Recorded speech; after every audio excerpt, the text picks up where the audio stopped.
We lucked out. We didn't get any sleet and snow that I know of. So. Yeah. And plus we hit the daily double. We woke up and we got up. There you go.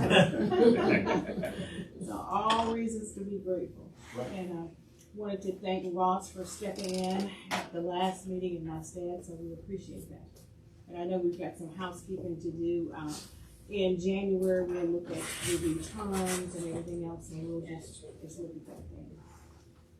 Okay. If you've had a chance to review the minutes of the last meetings, if there are any suggested changes or addendum additions to the meeting minutes, just let us know at this time. If not, can we get a motion to approve the minutes? So moved. Second. It's been moved and properly seconded, so the minutes are adopted. This time we'll invite members of the public, if there are any, to comment. Okay. No. All right. As a member, I just have a quick question, housekeeping. There were several housekeeping things on the audit that were wrong, some of the committees and all that. Did those get corrected? We haven't reissued the report based on that because it creates another layer of things, but it will be corrected. Okay, so we can just take note of everything, Larry, if you will, make those notes and make sure we communicate that to Nathan and his staff. That way we're all on the same page and make sure everything is addressed. Thank you, appreciate that. Okay, we have on the agenda, and we have to make a revision, the update of the monthly audit report for November. And Christy was out for the last meeting, as was I, and Ross took those.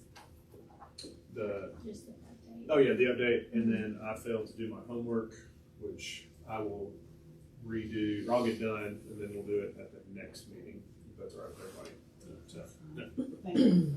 You took on a Totally lot. my fault. That's okay. That's all right. You took on a lot of extra duties last time. All right. As you know, we were looking at, just following up to previous meetings, looking at ways to provide, looking at vehicles to possibly provide an avenue for anonymous reports for employees. And so, Ron, Sure. Kelsey. I'll start and then Kelsey can fill in. We spent the last month looking at options. You know, this committee wanted to recommend amending the code of ethics in addition to the other ones we have, for allowing employees to do anonymous code of ethics violation filings. We started off with trying to find a no-cost option, which included the employees have an intranet and then do submissions through that. Problem is the intranet is going away in the, I don't know exactly near-term future. We also looked at we are now on Google, thanks to the council members. We are now on Google platform. We looked at doing a form submission, which would be free, and we could have it to where it's only shared with employees. The problem is how do we prevent it from then an employee taking that link and sharing it with the general public, which would then essentially allow for anonymous everywhere. So then we kind of switched to looking at portals, including Ethical Advocate, which we've used in the past, which there are still legal questions around, but even just from a logistical standpoint, I can speak for Ethical Advocate, and then Kelsey looked at others. The issue is yes, you can submit anonymous complaints. Then the question is though, how do you prevent it from, if you're only trying to allow it from employees, from a actual logistical standpoint? And so Ethical Advocate really didn't have a way to verify someone was an employee if it's anonymous. And so we ran into that issue. And then I know Kelsey looked at some others. So yeah, it's really the same sentiments from an HR perspective with the anonymous complaints. If we generate a Google form, we have no control of verifying who is actually an employee versus the general public. Right. If we transition to a platform, which has a little more capabilities with call-in, voicing complaints, or even using a web page, again, there's no controls of how do we verify that this is an actual employee versus the general public. So that's kind of where we are with it, and kind of what we found out over the last few weeks. yeah, so you can certainly have it anonymous in a way for only employees to originally access that platform. Mm-hmm. But even, for example, I know you mentioned one of them included a phone number that employees could call. How do you then, if you want to have your ordinance to where it's only employees that are allowed to do this, how do you prevent them from not going beyond that? So that's kind of the difficulty that we're running into, is finding the technological ability to keep it only for employees and not be shareable beyond that. We'll continue to try and do a little bit more digging, find another solution. We even talked about like an old-fashioned box that you could drop one in, for example, HRs or something, but then how do you keep that where no one, because someone would potentially see that? And so, and then old school method. So we're still trying to find a solution, but we're having a hard time finding a technological way to keep it solely for employees and still anonymous. So that's what we're trying to do. Any questions, concerns? And you haven't had a chance to probably look at the cost of that. No, we haven't looked at the cost yet, because we first obviously need to try and find something that would meet what y'all are looking to recommend.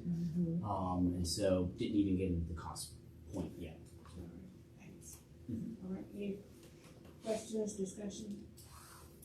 Okay, all right, thank you. Appreciate you checking into that. Okay, you should have a copy of, Teresa's not with us, but a copy of the proposed amendments. I think we emailed those, and here's some copies if you want to take a look at that. And it may take a minute to really review those if you haven't had a chance to look at those yet. So what I recommend is that everybody do a thorough deep dive into this, take a look at that, jot down any questions or concerns that you might have regarding that, particularly in light of the report that we just received, and we'll just move this to the agenda for next month. For further, discussion and review, and hopefully we'll be ready for action at that point. Any questions? Did everybody get a copy? I think everybody received a digital copy, so if you'll just take a look at that, then we'll address it at our next meeting. Okay.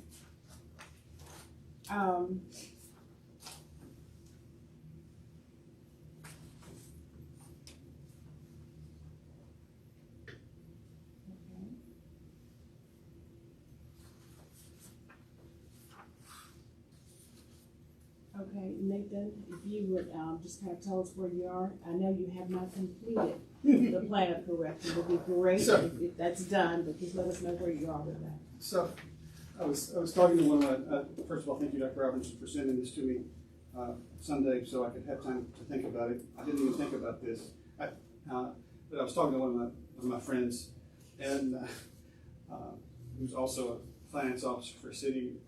I said, they want me to talk about the plan of correction at the audit committee meeting on Tuesday. And they said, well, it's Sunday night. And I'm like, well, yeah, that's fine. I mean, I'm pretty good at ad-libbing, right? Yeah. They said, well, why don't you just tell them what's in the plan of correction? Because if you have seen a copy of the audit document, there is on page 122 a plan of correction. Now, it is the most anodyne, useless thing that you could possibly say, but in fact, it makes the statutory obligation to include that. And so, to flesh those things out a little bit, exactly, Ross, that's what you're looking at. And you're going to hear some of the same things that I told you a month ago. Okay. Looking at those findings, also, if you're looking for errors on the plan of correction, 2024-001 and 2024-002 have the same title, despite the fact that 2024-001 is actually about cash reconciliations. But anyway, we recognize that timely cash reconciliations are key to our operations and financial reporting, and we've struggled with those due to outdated processes, as well as the software conversion and the bank conversion, and we're actively working on revising these processes to speed them up and increase the accuracy. For some reason, as part of previous year-end accruals, the traditional process has been to backdate July and August transactions into June.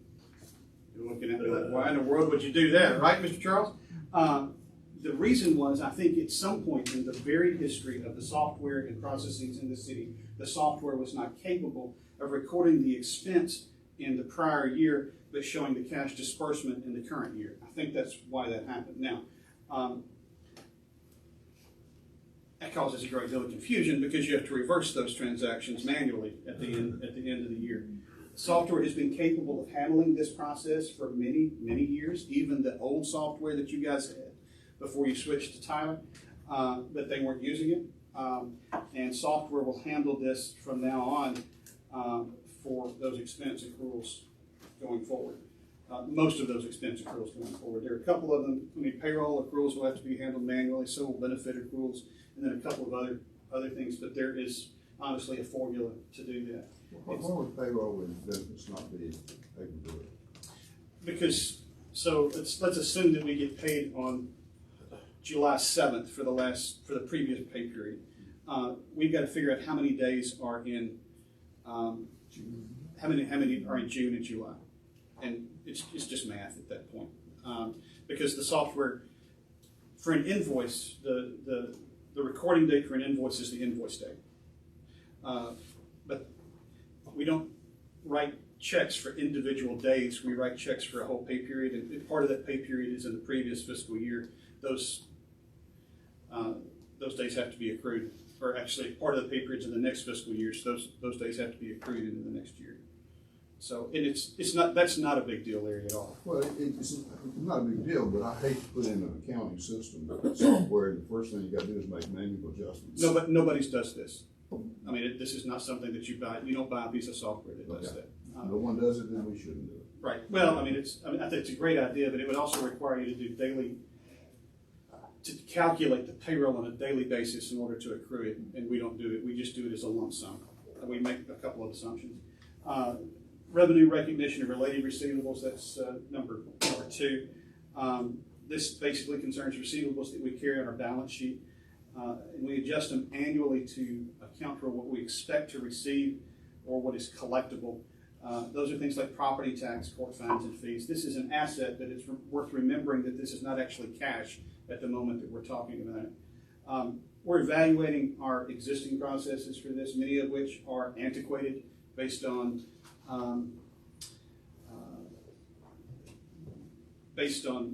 data that used to be presented in a certain way that's now presented in a different way, based on software that we haven't had for a very long time in some cases, and then based on the most previous old software. We're evaluating those processes and revising them to capture and recognize revenue and receivables. Our plan is to partner, and just overall, and you'll hear me say this a couple of times, ATA has been a long-time accounting partner for the City of Jackson. You guys are familiar with ATA. They've done things for us for years. We have an existing consulting relationship with them. We're creating an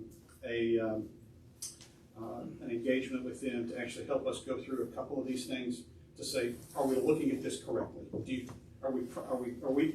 This is what we think we're going to do. Will this handle what we're talking about? Just so that there's somebody else that's looking at this.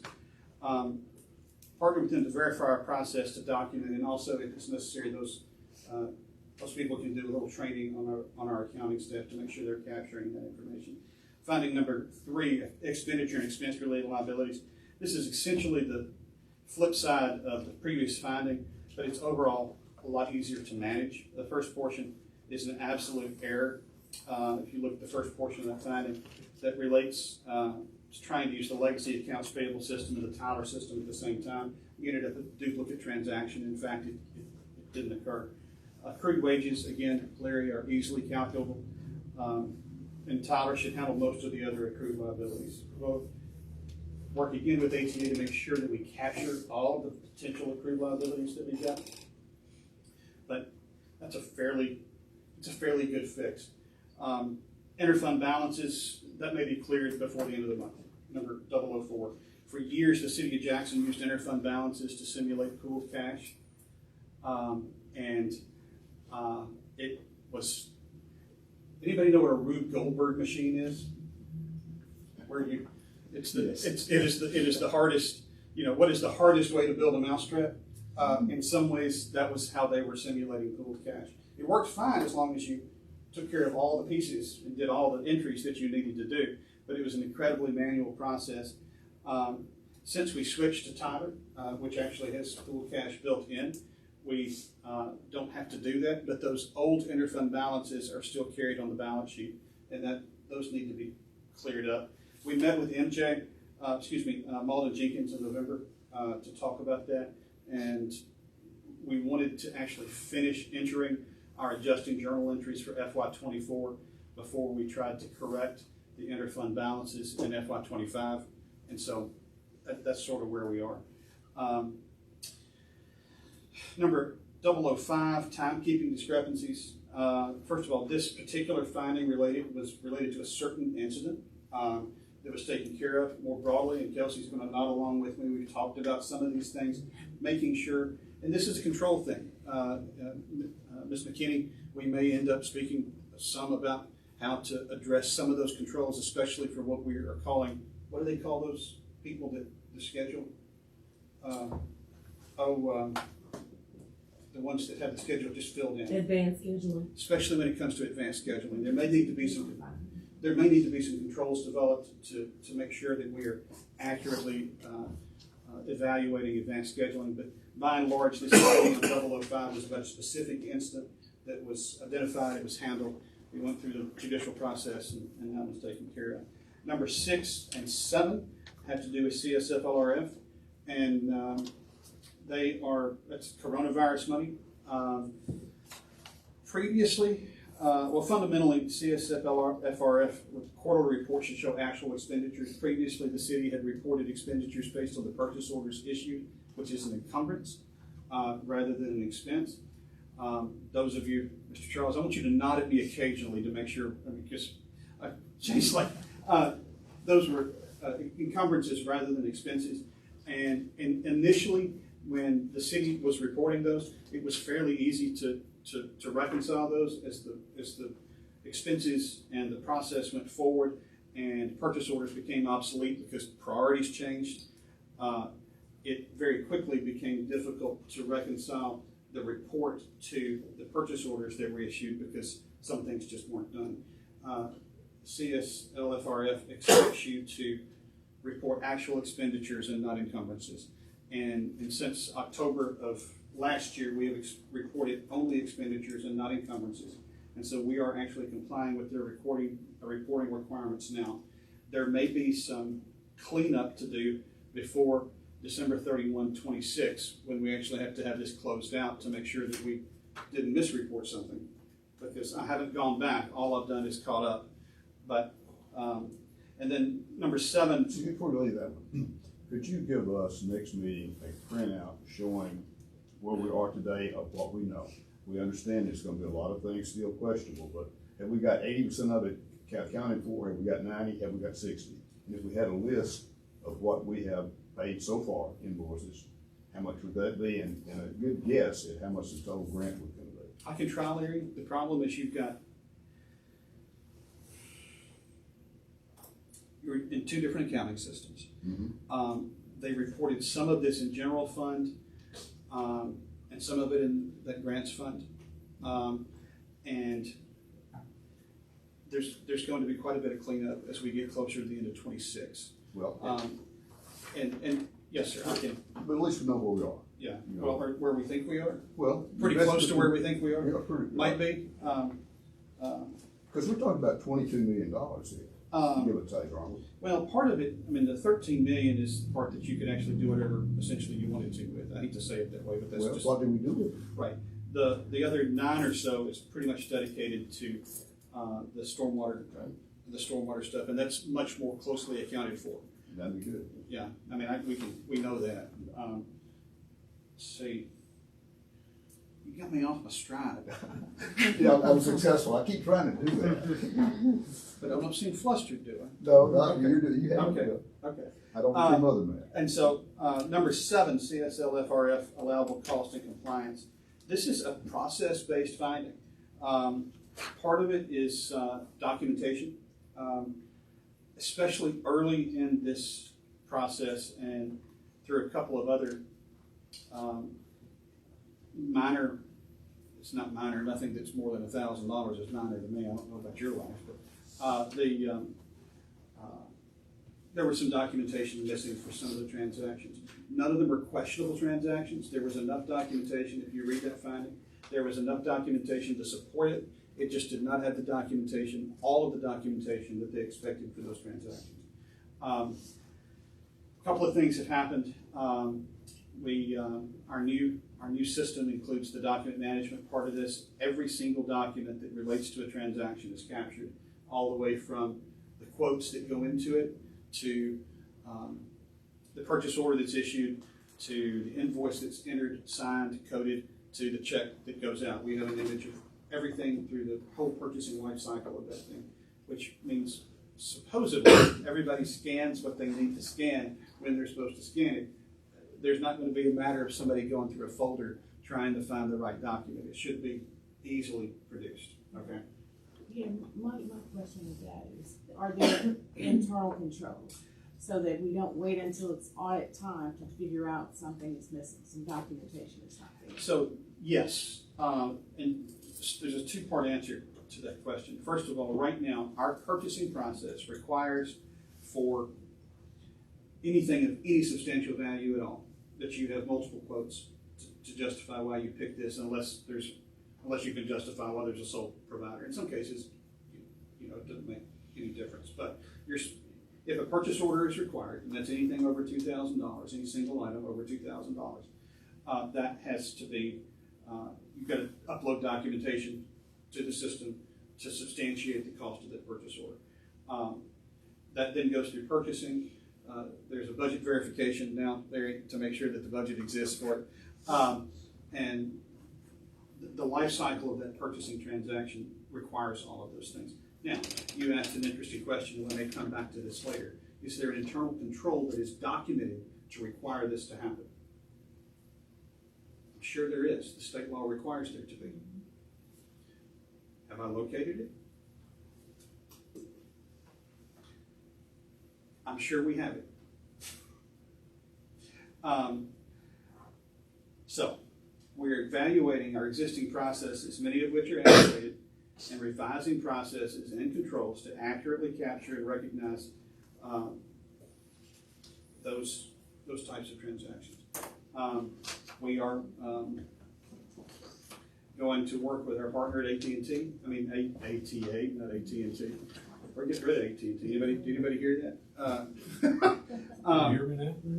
We're getting at work with our partner ATA to make sure that we are complying with CLF RF requirements for those kind of documentations. Now, overall, through the course of FY22 through FY24, we experienced a tremendous loss of knowledge as we lost personnel. There were things that people had been doing for decades that were not necessarily documented, were not passed on when they left.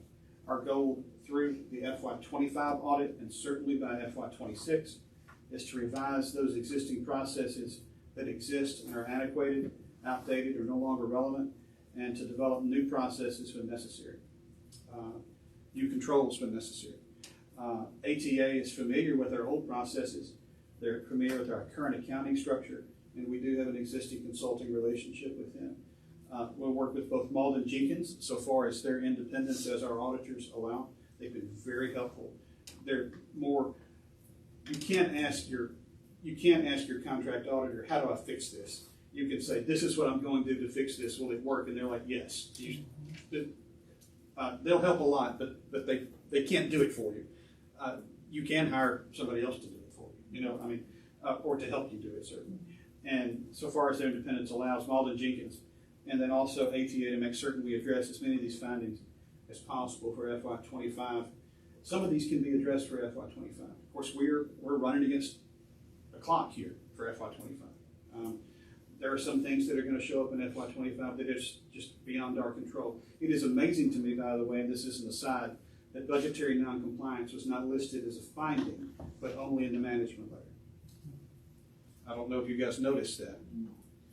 Normally, budgetary noncompliance becomes a finding and not something in the management letter.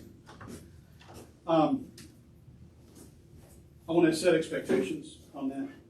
We didn't get to this point in 1 or 2 years, and it will likely take a couple of years to get where we need to be, which will be a clean audit. So, I said a whole lot. Was that what you expected or was that more? It's always more what you. I I said that lovingly. I got the love. I felt the love. So, we've got some of these have been going since 2021.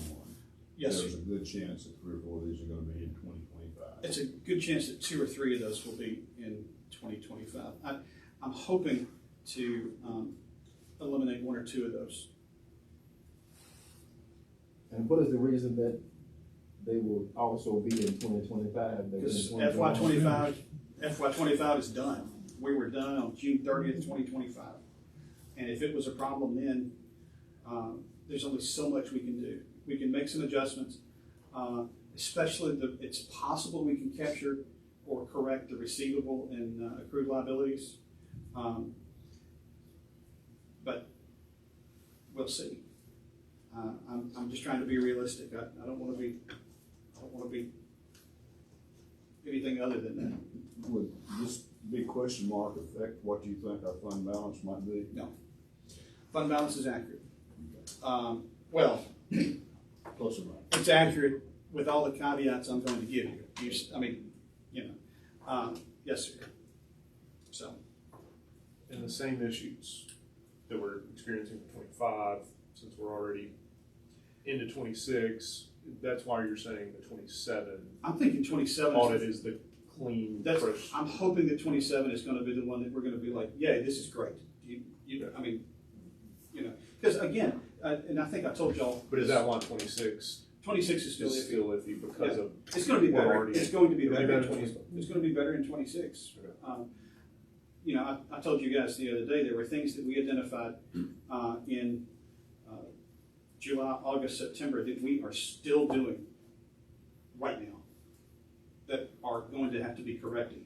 We're not doing them wrong. It's just if we're going to do it that way, we've got to do a bunch of manual entries to clear different things out.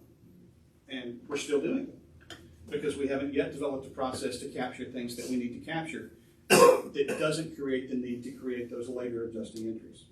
And I mean, it's okay as long as you're doing it, but there's got to be a more efficient way than doing hard work now to create hard work for yourself later. There's got to be a better way to do that, and those are the things that we're identifying.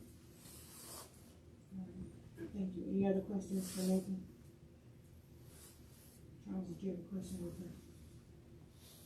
Okay. All right, thanks, Nathan. We appreciate that. And we know it's a continuous process. So, I appreciate that. we appreciate the fact that we can see that some progress has been made. And we have a game plan for getting to where we need to be. So, I'm a Methodist, I'm a Baptist. and and we believe we're going on to perfection. Do you see? I mean, now we're not there yet, but that's where we think we're headed. So, Amen. All right.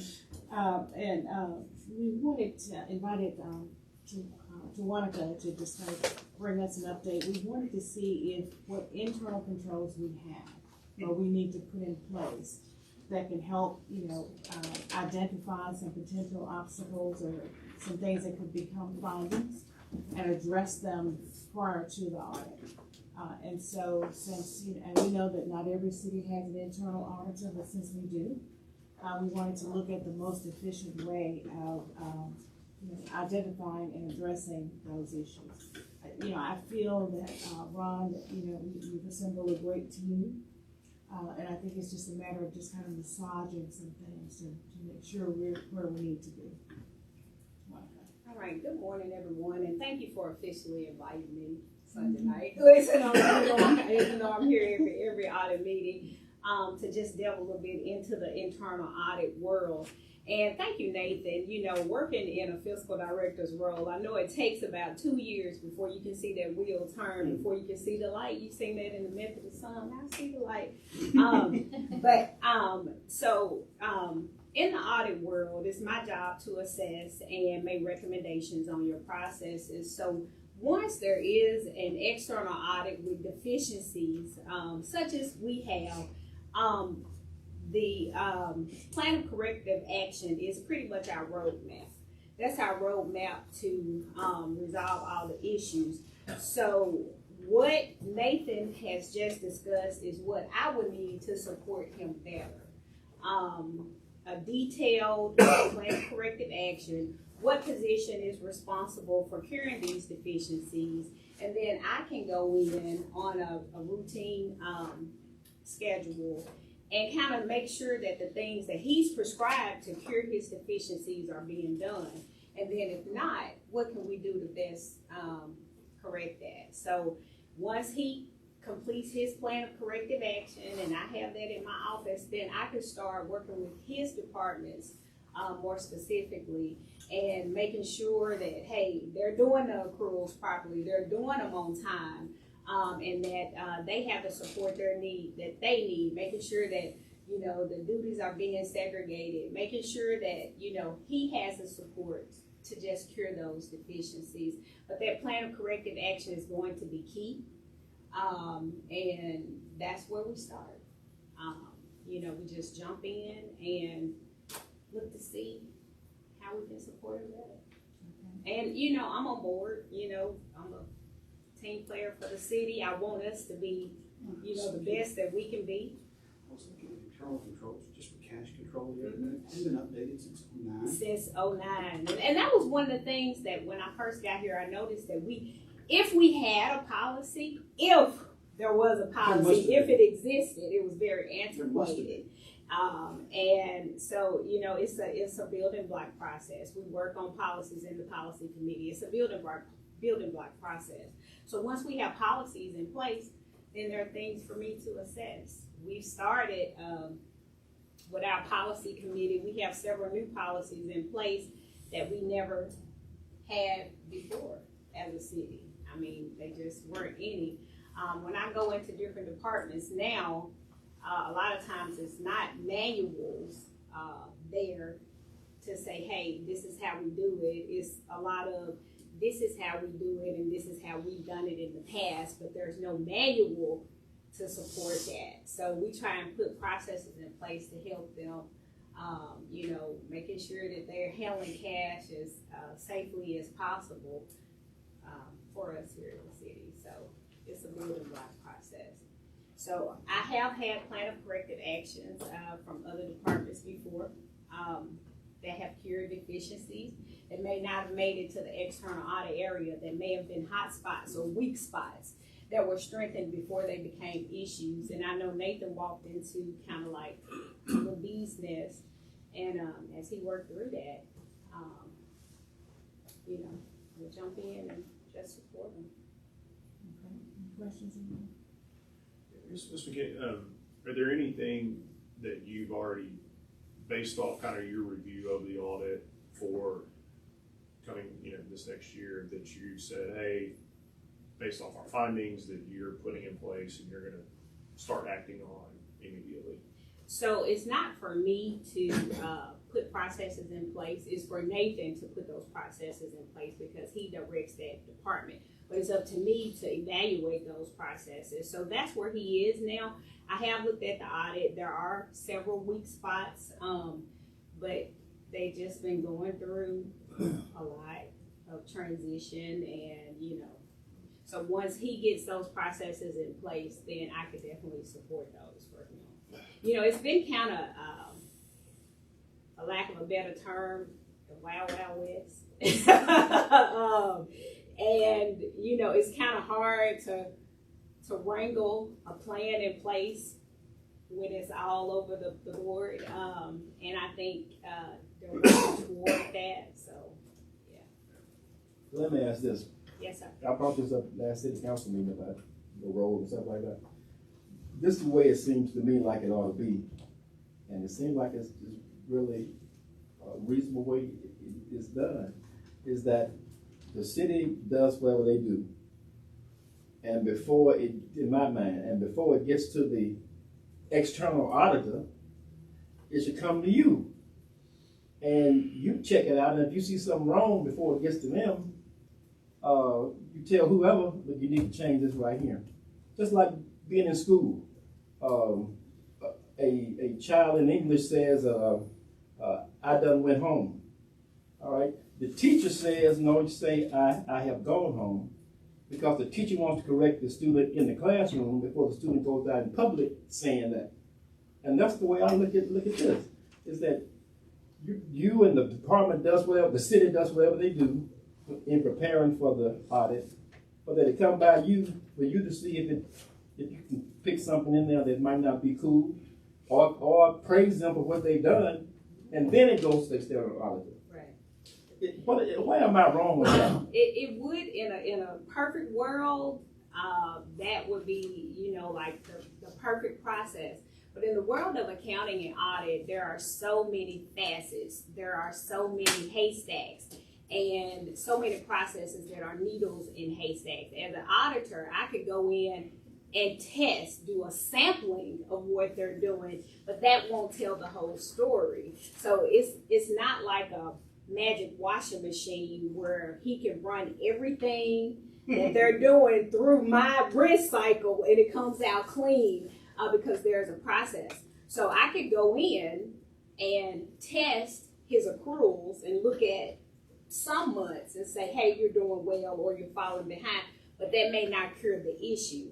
So in order for everything to be reviewed that he does, it would take at least a team of 8 to 10 people to just dedicate to revenue, because think of it like it's so many arms and so many vessels of revenue that's going out. It's impossible to see everything that they're doing. Okay, well, you can answer my question then. It's a manpower thing. You don't have the power to do what I'm thinking that you should do. Well, no audit department will review every transaction. They review processes. And you can go ahead. to provide context, internal audit generally is not a financial audit function. Right. Okay, internal audit in an organization like ours, all the way from us, all the way up to the state of Tennessee. Internal audit is trying to increase efficiency, guarantee that policies are being, are first of all in place, and making sure they're being followed, and then basically take direction from the audit committee to say, this is something we want you to focus on this year, or this 6 months. Come back to us when your report. So some of the comments that the auditor made, you couldn't have caught some of those? If there's a process that's not being followed, she might have caught that. But as far as the financial reporting part of it, that's not really, and I don't mean to speak for you, that's not really your role. Right. It's more of are you working the most efficient way possible? Do you have the policies necessary to turn out good financial numbers, and are you following them? And not just that, but I mean, anything that you guys may be concerned with that's a process, policy, or efficiency thing, internal audit is the people that you go to for that. Are they properly receiving evidence at the police department? Right. That's something that is that something you've done since you've been here? I don't. Right. That's I something worked that's a I big worked deal. on the case. That's a big deal. For Yeah. that. Were there any processes that the external auditor saw that we weren't doing right that she might have been able to catch? If we had the process, Therein lies the problem. that's why she kept talking about it. That's Okay. the processes. It's just been like the wild, wild west. Now, there have been recommendations that I made to revenue as far as on some cash handling situations. Did they follow? Yes, from what I can tell, yes. But not in entirety. And it's no fault of anyone's, but there is just not a roadmap, so to speak. A lot of roadmaps. So who would prepare the roadmap? Who would do that? The different departments along with the policy committee. And now I think, and that's led by Run, we're tackling policies for the city like you eat an elephant one bite at a time, because you would be surprised at the number of departments that don't actually have policies to follow. So it's hard to hold accountability or expect responsible actions when there's no policy in place. But I think even this committee, like, we probably can take more of an active role in kind of, if we hear about something or we're scratching our head on something, we can come to you and say, hey, research this for us. Absolutely. Make sure that's going as it should, right? That happens every day. So I think that's where, as I kind of watched it over the last couple of years, I think we've got certain pieces of the puzzle in place, and we've gotta connect them all, get everything all together. Oh, yeah, Um, yeah.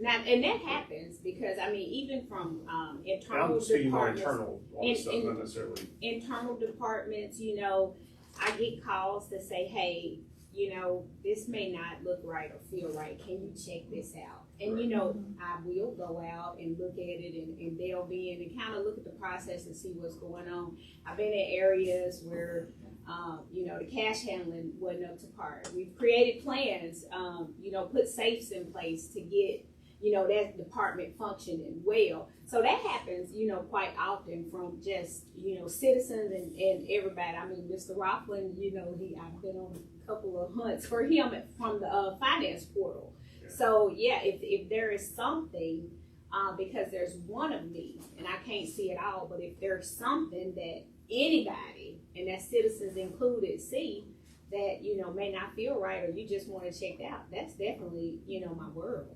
You may say, and I'm thinking on something that's not a problem because I don't want it to be a problem. We sell bus passes for JTA here. It's not anymore. Explain that. You might say to yourself, is this a good use of city resources? Is this an efficient way to do this? Is there a better way? That's a question you could ask internal audit. Right. She'd figure out, this is what we estimate is costing us. This is the commission that we're, and she'd come back with probably a 1 or 2 page report for something like that and say, this is what it is. Or if you're worried that, Somebody is taking assets away. right, or Can not you- properly, are we properly accounting for this stuff Right. at the ballpark? I'm Right. sorry, Jason, wherever you are. That's the kind of thing. And I've even had calls such as, hey, we want to place some cameras in this department to help us fiscally strengthen, our cash handling. Can you come over and look at this with us? And what can we do?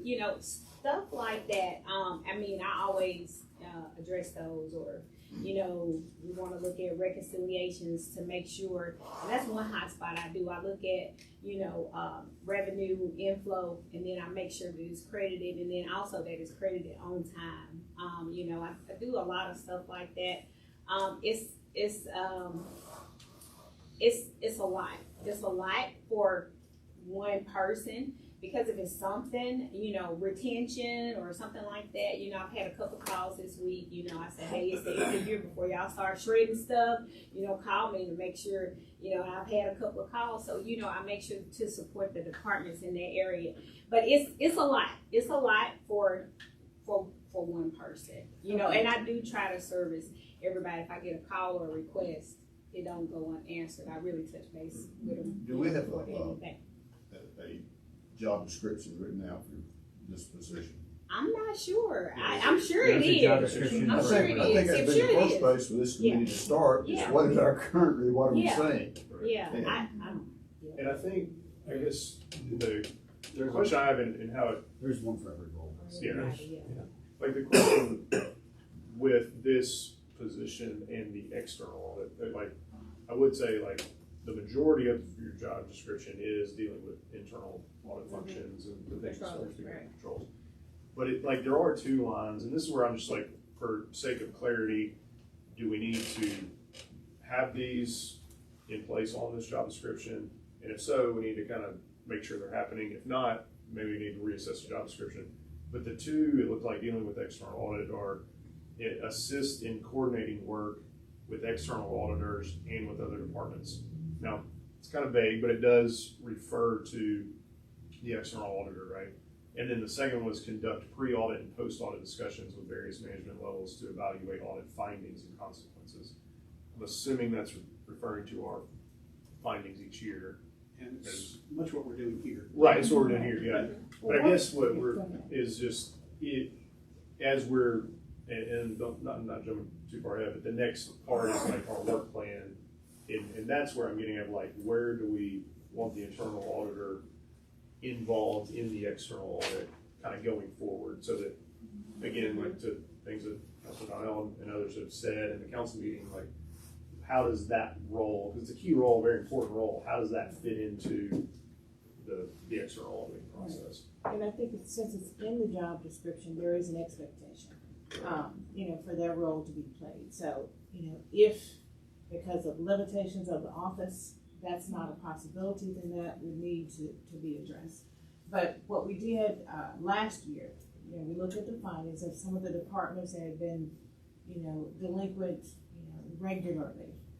We scheduled the internal auditor to meet with those departments, try to work with them to identify what the issues were. We had them come to this meeting so that we could just kind of discuss some things with them.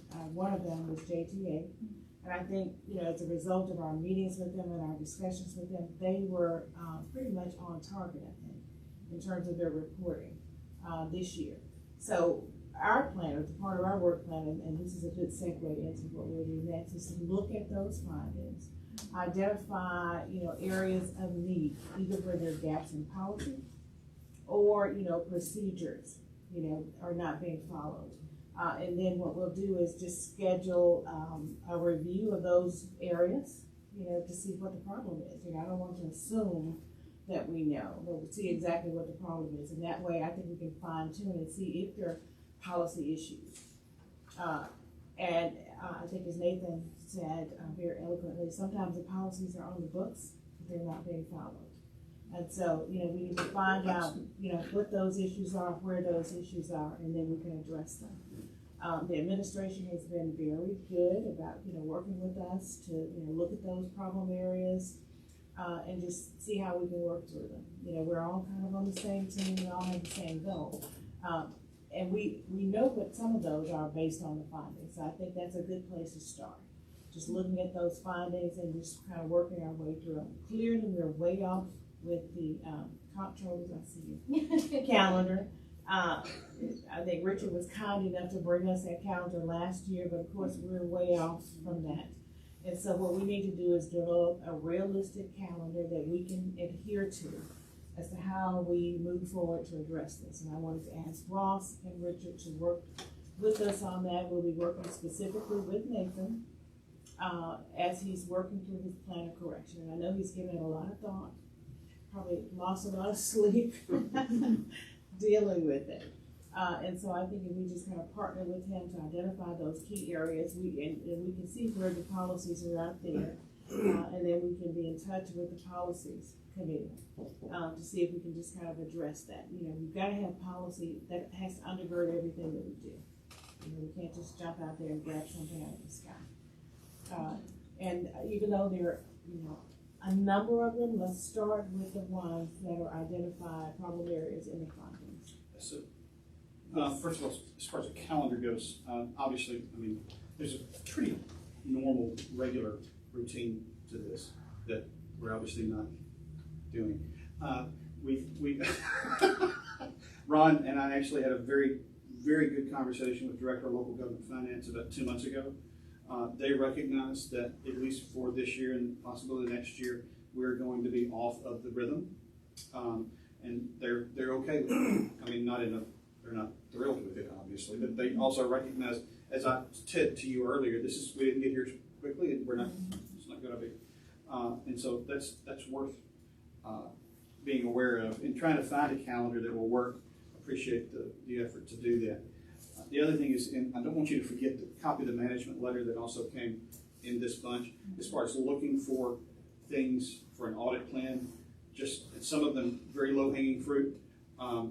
There are several entries in that management letter that present opportunities to improve before we actually result in a finding.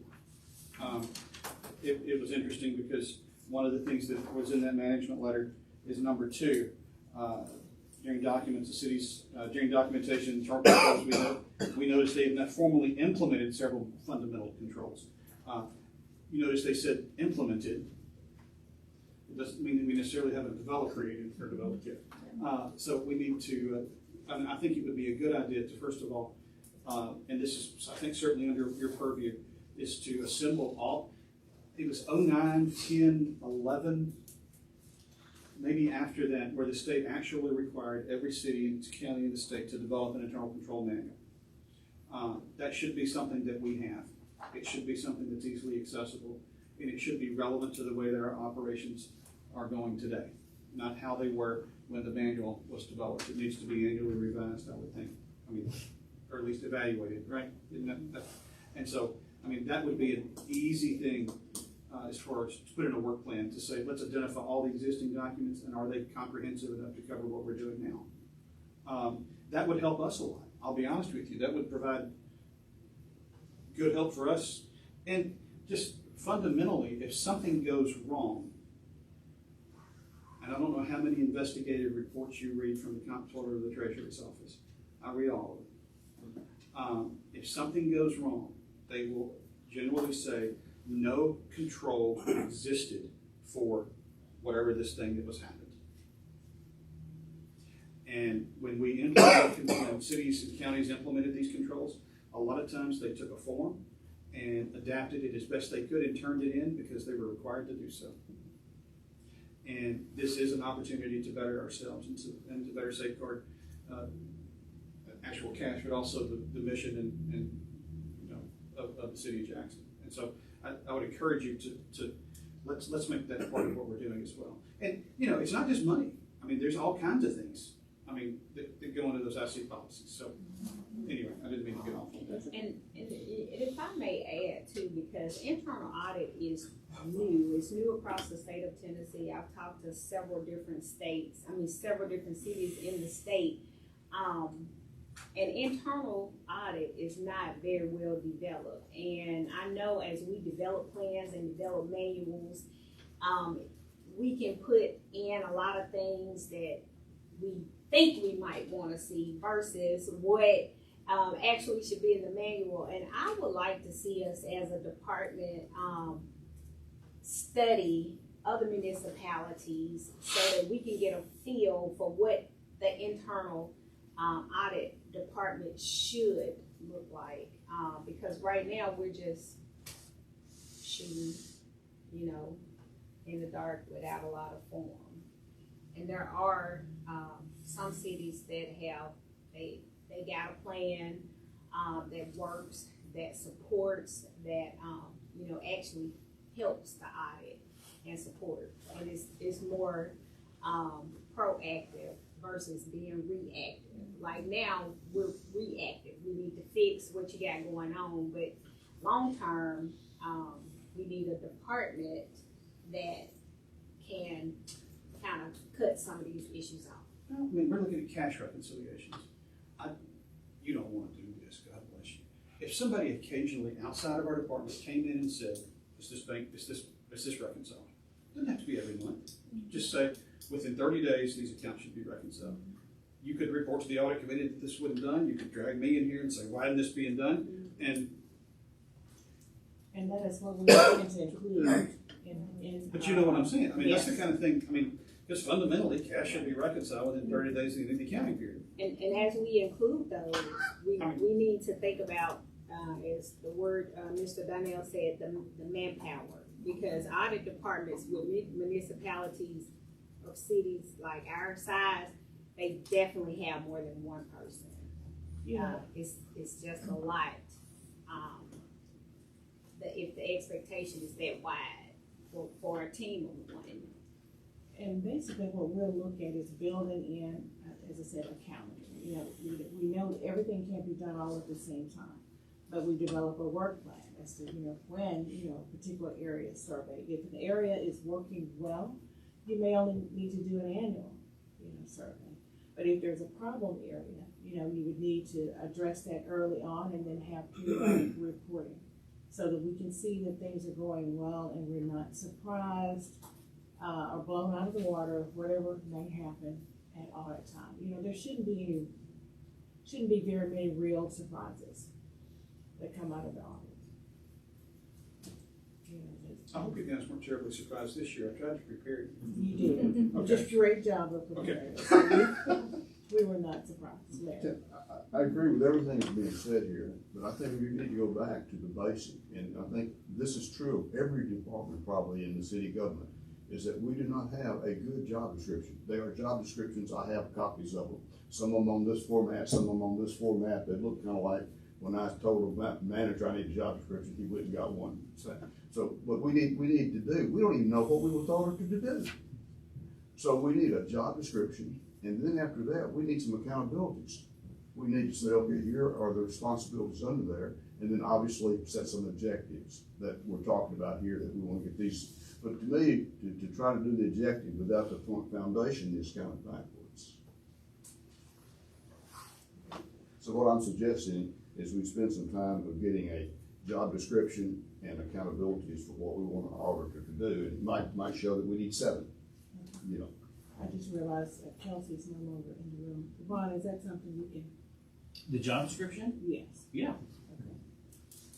So that would be very helpful. And you know, in our review of the what we need to have happen in our plan, you know, if one suggestion might be that we, I think there was a suggestion at the last meeting that we contract out certain services, and so that may be an option. You know, for years, you know, I've worked in positions where I was an office of one. And that's extremely difficult. And many of us have had that experience. There are often times when we need to contract out certain services. You know, just like, you know, IRS. I mean, during tax season, they bring in a lot of people just to get some basic things done. And you know, the person who's over that department or that area would manage those, you know, contract employees. We just need to look at the whole picture. See what's going to work best to improve efficiency and accountability, you know, for the city. And so that's what we will look at doing.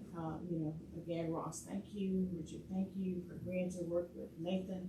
You know, I think he has a good handle on what needs to happen. We just need to make sure that it's and we know that you inherited a lot, but we know you'll rise to the challenge. So We're having fun. Well, I have a question, kind of like what Mr. Donnell was saying earlier. Is there anyone internally that takes like a sampling of transactions or anything before the audit actually, or even before year end, to kind of just gauge and make sure everything, even on a very superficial level, looks adequate Well, to say? first of all, I mean, our accounts payable staff don't pay transactions that are not properly authorized. Or don't appear to be properly authorized.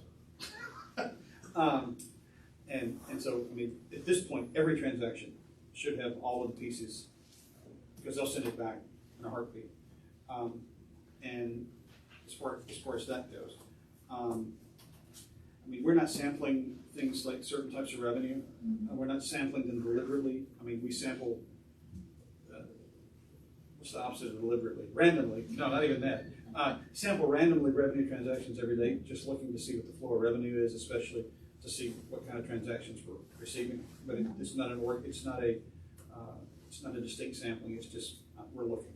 So that's something that you're doing every day. Yeah. Okay. We got a couple of different folks that are looking for certain types of transactions, and they occasionally identify something that is being recorded incorrectly. They said this really didn't belong here. You know, and I mean they pay hundreds of invoices a week. And you find some very basic things, like somebody's charging catering for a committee meeting to, travel and training. Well, that's not right. I mean, it doesn't belong there, you know. And you occasionally find things like that, but then you also find other things. But those are not exactly it's immaterial non-compliance. You know, it's small stuff. But then we're also looking for those things that represent not a problem on this individual transaction, but a wholesale process problem. Those are the things that we look for. But it's not necessarily as organized as you might wish it were. So, but now that is something that Tamonica does. She goes and pulls. I mean, she pulls some of those things and looks around to say, is this, you know, does this look right? She checks purchase orders and checks I mean. And do you randomly pull those, or something has to trigger it? Randomly. Okay. Yeah. Randomly, just depends on what the part. She's having a slow Tuesday. She's just saying, look at this guy. Okay. All right. Anything else? Can we interject a couple of things just to help clarify the regular meeting? Did you sign this? Yeah, so. Okay. All right. if you just think about the revenue stream, how many different points do you receive revenue physically? And you have to check each and every one of those. And then you got the method of payment, which I assume is cash, or check, or credit card, or bank draft. So all that it's very complex because you're not necessarily centralized. So those are all things that need a procedure and a policy.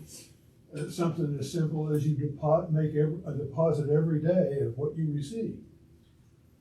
Was that a question? Because if it was, It's not really a question, it's just try to explain the complexity of what you're dealing with. to add to the complexity of what you just said, within a block of where we are, we receive money at a couple of blocks, we receive money at a half dozen different places probably, in different types, forms, times of the day.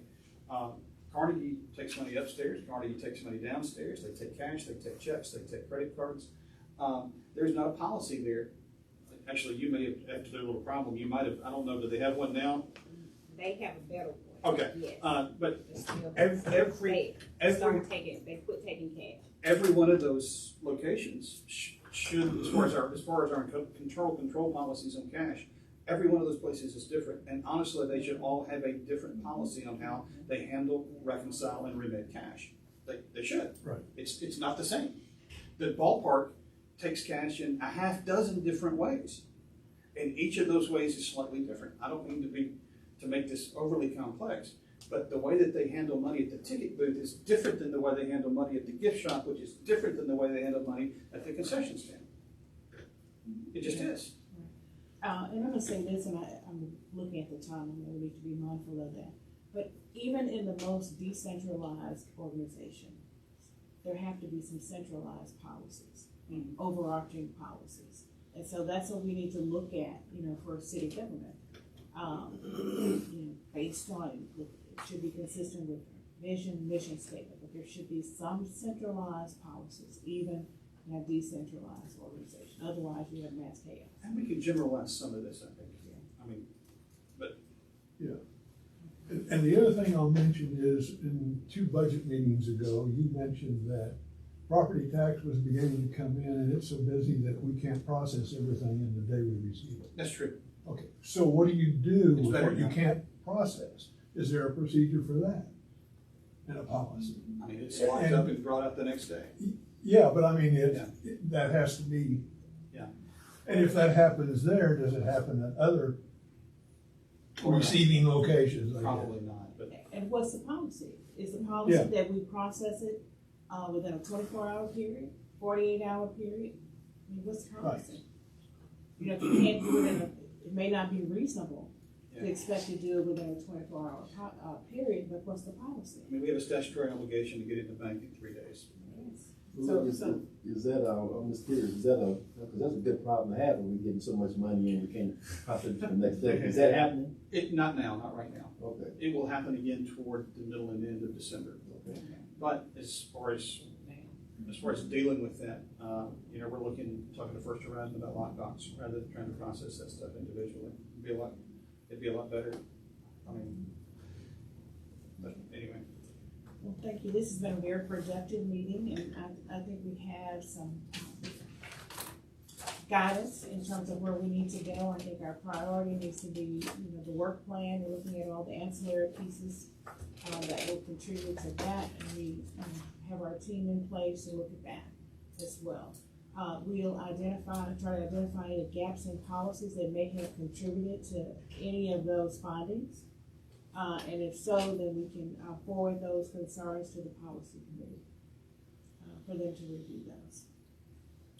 I will say the policy committee is generally been more focused on like citywide issues. If you have very specific like department level policy stuff, that's probably best handled with that department specifically. So, for example, some of the stuff that the policy committee's handled has been social media use by different departments, or if you have a First Amendment auditor, someone who wants to come in and record city employees, how all departments supposed to handle that. So if you're gonna have, just as an FYI, specific department ones on how each one should handle cash or different ones, policy committee is probably not the best venue for that, but you can work with different departments to help them form their own. Well, and I would suggest on internal control policies, that we first of all try to locate what we've got. I know some of them exist, but some of them may not. I think, Or like our take-home vehicle or fleet like that's what the policy committee has been I primarily think as we focused on. evaluate those internal control policies, and whether they exist or whether they're still relevant, I think would probably be helpful, first of all, for us to locate them, probably look at them sometimes together. And then if there need to be changes, additions, or expansions, that would be something that this committee could actually be very helpful in. I think just, after we talk to, the place for those policies to be refined and adopted, I think would probably be better here than anywhere else, wouldn't those internal control policies? Yes. Wouldn't you think? Yeah. And then, to make sure that in most organizations, there's unwritten policies, the way people actually do things. Those are the favorite policies. Yeah, but they're not necessarily what's recorded, so, we need to just kind of reconcile. And that'll be, I think, part of the role of the internal auditor, are you following the policies that are on the books that are current, or are you just? We always have did that way. Right. I already received the current internal auditor description and I have emailed it to all of you. Thank you Thank very you. much, appreciate that. All right. Okay, is there anything else that needs to come before this body today? Whether we adjourn. Okay, is there a second? Second. We are adjourned, thank you very much. Oh. Where did Larry go?